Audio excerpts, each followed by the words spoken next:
여러분 반갑습니다. 우리 옆 사람과 함께 인사하겠습니다. 사랑하고 축복합니다. 사랑하고 축복합니다. 사랑하는 우리 성도 여러분. 여러분 신앙생활이 쉽습니까? 어렵습니까? 아마 대부분의 사람들은 신앙생활이 어려울 거예요. 왜 신앙생활이 어려울까요?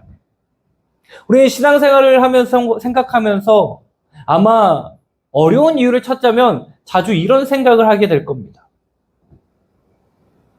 우리의 신앙생활, 그리고 내 인생에서 가장 큰 문제는 우리가 하나님의 뜻을 잘 모른다는 것이라고 생각합니다. 그래서 하나님이 나에게 조금만 더 분명하게 말씀해 주시면 내가 더 잘 순종할 수 있을 것 같다라고 생각합니다. 그런데 여러분, 정말 그럴까요?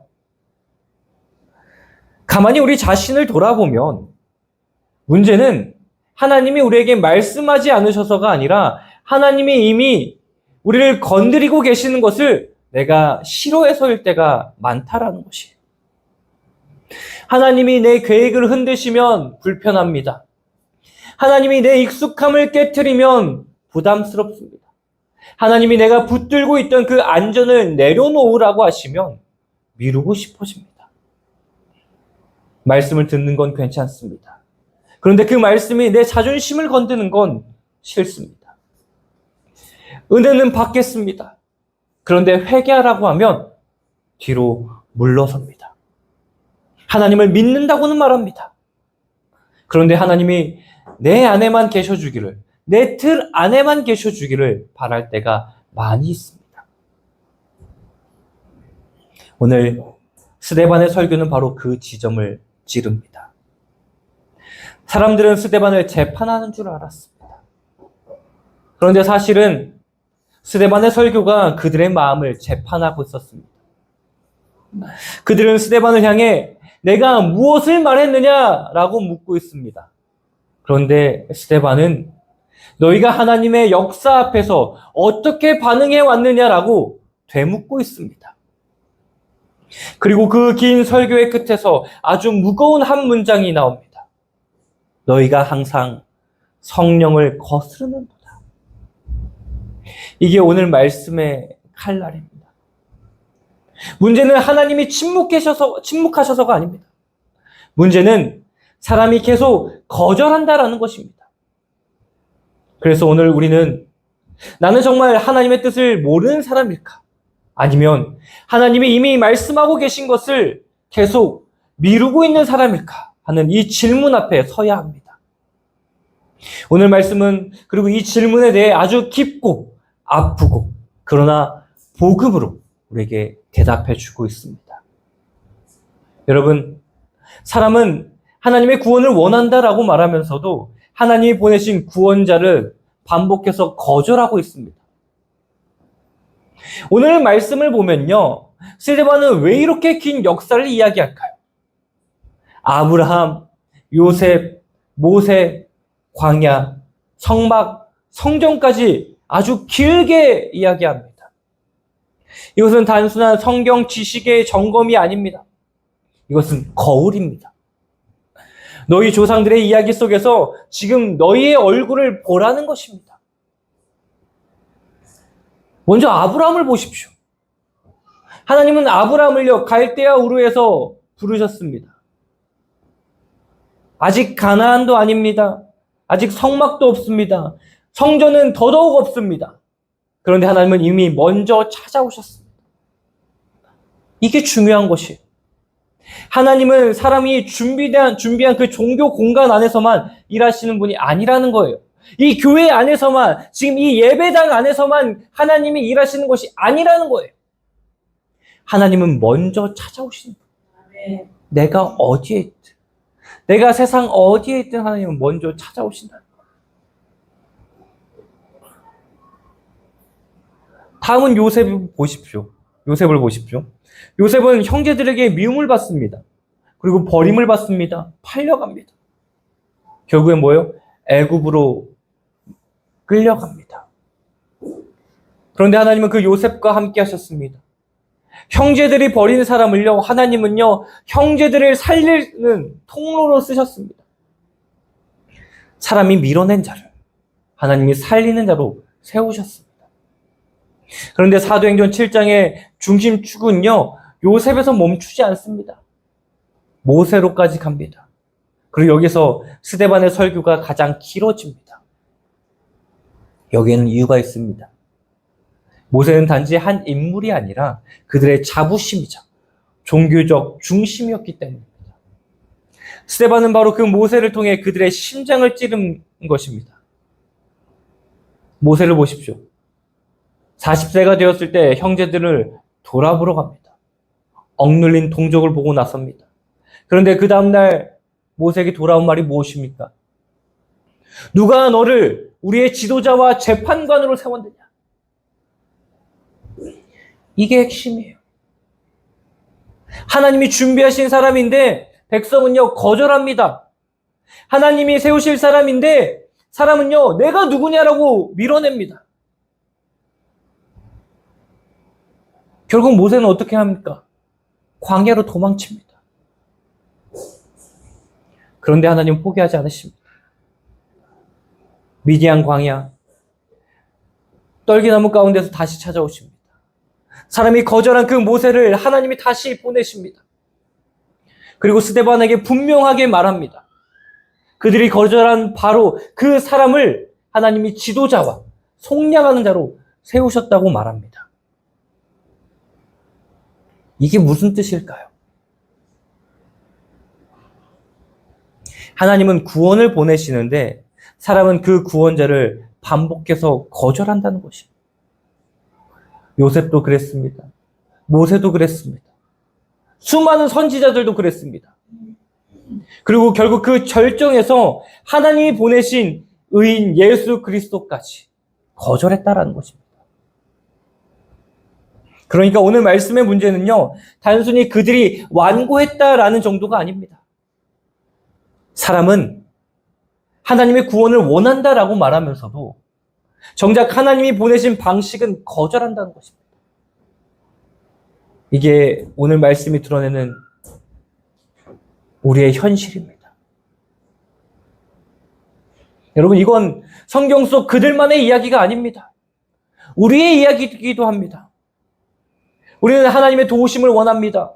그런데 하나님이 내 뜻을 꺾으시는 것은 죽어도 싫어합니다.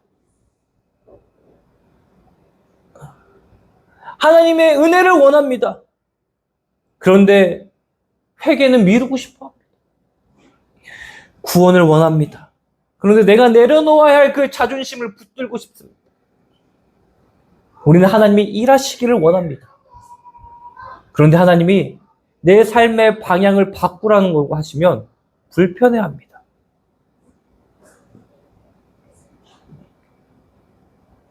그래서 스데반은 긴 역사를 통해서요 이렇게 말하고 있는 것입니다. 너희는 성경을 모르는 사람들이 아니다. 너희는 역사도 알고 조상도 알고 모세도 안다. 그런데 지금도 똑같이 하나님이 보내신 분을 너희는 거절하고 있다. 이게 무서운 거예요. 성경을 아는 것과 하나님께 순종하는 것은 다를 수 있기 때문입니다. 말씀을 듣는 것과 말씀 앞에 꺾이는 것은요, 다를 수 있다라는 것이에요. 그러니 우리는 오늘 스스로 돌아보셔야 돼요. 나는 하나님을 안다고 말하면서도 사실 하나님이 내게 요구하시는 순종을 계속 미루고 있지는 않습니까? 나는 성경을 이야기를 잘 아는데 정작 그 말씀 앞에서 마음은 닫혀 있지 않습니까? 나는 하나님의 도우심을 구하면서도 하나님이 내 삶을 다스리는 것을 피하고 싶진 않습니까?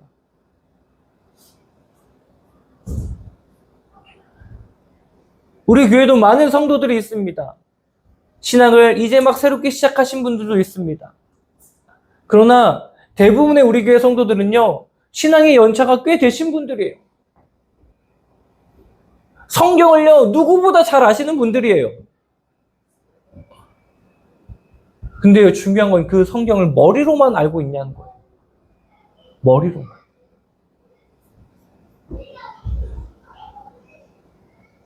성경은 단순히 여러분, 지식을 쌓는 책이 아니에요.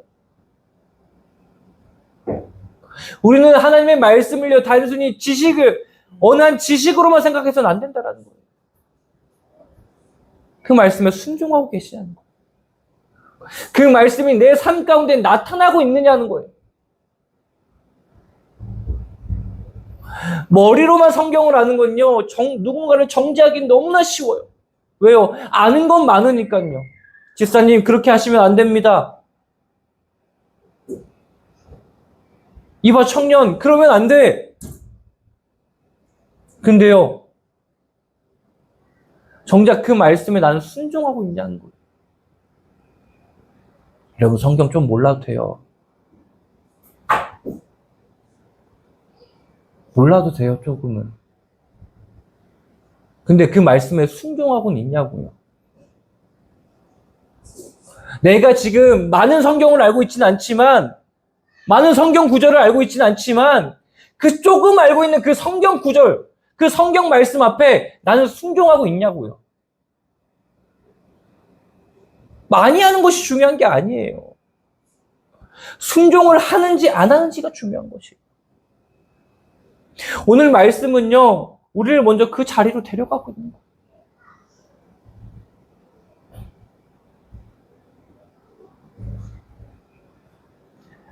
우리는 이렇게 계속해서 하나님을 거절하는데도 불구하고요, 하나님은요, 사람의 종교 구조 안에 갇히지 않으시고, 거절당하는 자리에서도요, 자기의 구원을 계속해서 이루어 가시고 있습니다. 스데반은 단지 너희가 사람을 거절했다라는 말만 하지 않습니다. 더 깊이 들어갑니다. 너희는 하나님까지 잘못 알고 있었다는 것입니다. 하나님은요, 갈대아 우르에서 아브라함을 만나셨습니다. 그리고 애굽에서 요셉과 함께 하셨습니다. 미디안 광야에서도 모세를 부르셨습니다. 광야에서도 자기 백성과 함께 하셨습니다. 그러니까 하나님은요, 처음부터 뭐요? 성전 안에 갇혀 계신 분이 아니셨어요. 근데 왜 사람은 하나님을 자꾸만 자기 틀 안에만 가두고 싶어요? 하나님은 이런 분이셔. 하나님은 내가 이런 고난에 처했을 때 이렇게 도와주셔야 돼. 이 틀 안에만 갇혀놓으려고 그래요. 왜 그렇습니까? 살아계신 하나님보다 익숙한 종교가 더 편하기 때문입니다.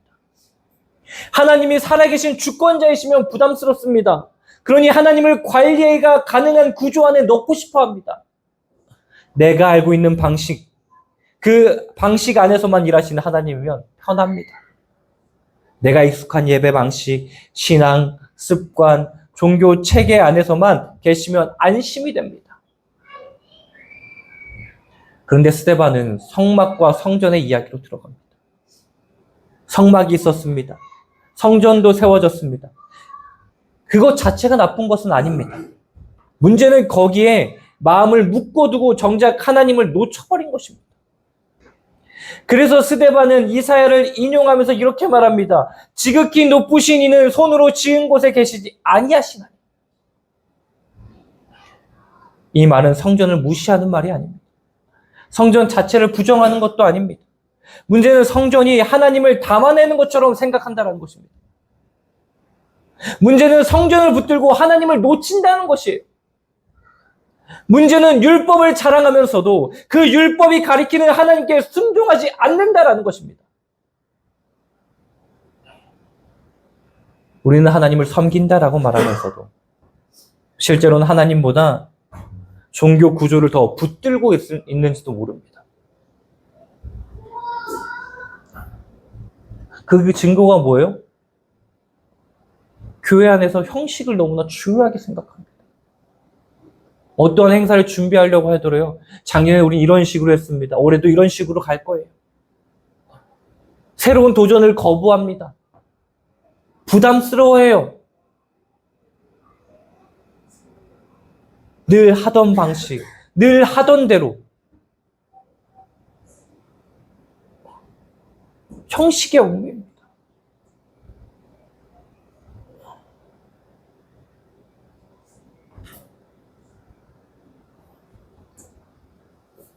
늘 하던 찬양, 늘 듣던 말씀만 듣길 원해요. 여러분, 이게 왜 무섭습니까? 예배를 드리는데도 예수님은 중심에 없을 수 있습니다. 말씀을 읽는데도 하나님 앞에 마음은 닫혀 있을 수 있습니다. 교회를 다니는데도 살아계신 하나님보다 익숙한 시스템이 더 중요할 수 있습니다. 형식은 있는데 순종은 없을 수 있습니다. 지식은 있는데 꺾임은 없을 수 있습니다. 그래서 스데반의 외침이 나옵니다. 목이 곧고 마음과 귀에 할례를 받지 못한 사람들, 너희가 항상 성령을 거스르는도다. 이건 단지 화가 나서 하는 말이 아닙니다. 이건 성령께서 그들의 상태를 꿰뚫어 내리시는 판결입니다. 겉으로는 종교적인데 속은 닫혀 있는 것입니다. 귀는 아는데 듣지 않고 마음은 있는데 꺾이지 않는다라는 것입니다. 많이 아는데 순종하지 않는다라는 것입니다. 그런데 여기서도 복음은 멈추지 않습니다. 사람은 계속 거절합니다. 그런데 하나님은 계속 찾아오십니다. 사람은 계속 막습니다. 그런데 하나님은 계속 구원을 이루십니다. 요셉이 버림받아도 하나님은 살리십니다. 모세가 거절당해도 하나님은 속량하십니다. 예수님이 십자가에 못 박혀도 하나님은 부활로 구원을 완성하십니다. 이게 복음입니다. 사람이 의인을 버려도 하나님은 그 의인을 통해 구원을 여십니다. 사람이 예수님을 밀어내도 하나님은 그 거절당한 예수 그리스도를 통해 죄인을 살리십니다. 그러니 오늘 말씀은 단지 이스라엘의 실패의 기록이 아닙니다. 이건 하나님이 얼마나 자유롭게 또 얼마나 주권적으로 얼마나 끈질기게 자기 구원을 이루시는가를 보여주는 말씀입니다. 하나님은 사람의 틀 안에만 갇히지 않으시고 거절당하는 자리에서도 자기 구원을 계속 이루시는 분이십니다. 이 하나님 앞에서 우리가 해야 할 일은요, 설명이 아니라 회개입니다. 방어가 아니라 항복입니다. 익숙함을 붙드는 것이 아니라 예수님을 붙드는 것입니다. 그러니 신앙의 가장 큰 위기는 세상 반대보다 익숙한 종교로 예수님을 중심에서 밀어내는 것입니다. 우리는 쉽게 이렇게 생각합니다. 저 유대인들의 문제였네. 그런데 스데반의 설교는요, 그들을 평가하라고 준 말씀이 아니라 우리를 비추라고 준 말씀입니다. 오늘 우리의 가장 큰 위기가 무엇입니까? 세상이 교회를 싫어하는 것입니까? 물론 그것도 우리를 힘들게 하고 어렵게 합니다. 그런데 더 무서운 위기가 있습니다. 익숙한 종교를 붙들면서 정작 예수님은 중심에서 밀어낸다는 것입니다. 교회를 오래 다닐 수는 있습니다. 예배에 익숙할 수 있습니다. 성경 지식도 많을 수 있습니다. 그런데 정작 주님이 내 자존심을 건드리면 우리는 신앙을 미룰 수 있습니다. 주님이 회개를 요구하시면 뒤로 갈 수 있습니다. 주님이 용서를 요구하시면 버틸 수 있습니다. 주님의 순종을 요구하시면 핑계를 댈 수 있습니다. 그러면 겉으로는 신앙인데 실제로는 성령을 거스르는 길 위에 서게 됩니다. 그러니 오늘 말씀은 우리에게 방향을 분명히 열어줍니다. 신앙은 익숙한 종교를 잘 유지하는 것이 아니라 오늘 말씀하시는 하나님 앞에서 마음을 여는 것입니다. 예수님을 우리의 마음의 중심에 다시 두는 것입니다. 지금 하나님이 내게 건드리고 계시는 한 가지가 무엇입니까? 내가 계속해서 미루고 있는 회개는 무엇입니까?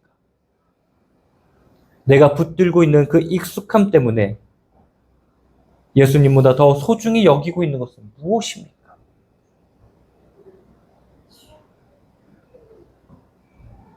여러분, 성령을 거스르는 것은 늘 대단히 악한 일을 저지르는 것만을 말하는 것이 아닙니다.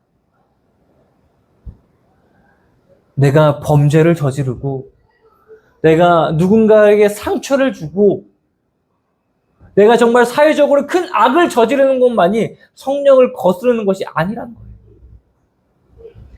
오늘, 지금 이 순간에도 내게 그 주시는 그 말씀을 계속 미루는 것도 우리가 성령을 거스르는 것입니다.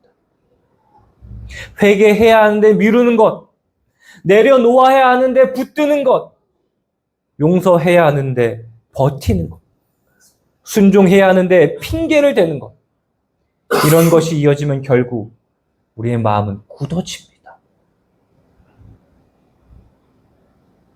오늘 말씀은 우리를 정죄만 하지 않습니다. 익숙함을 깨고 살아계신 하나님께 다시 마음을 열라고 부르십니다. 이게 살아있는 신앙입니다. 사랑하는 우리 머릿돌교회 성도 여러분,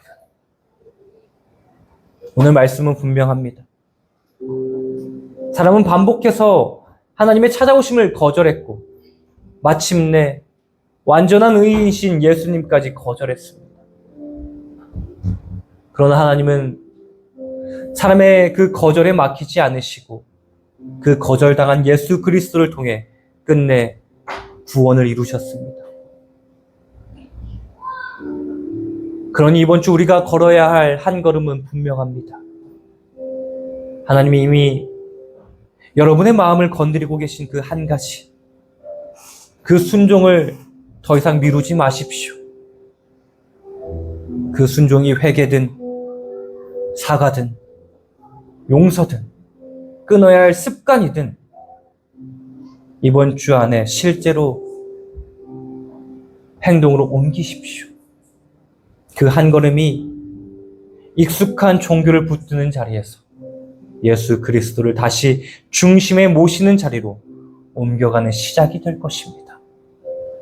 문제는 하나님이 멀리 계신 것이 아니라 우리가 익숙함 뒤에 숨어 예수님을 미루는 데 있습니다.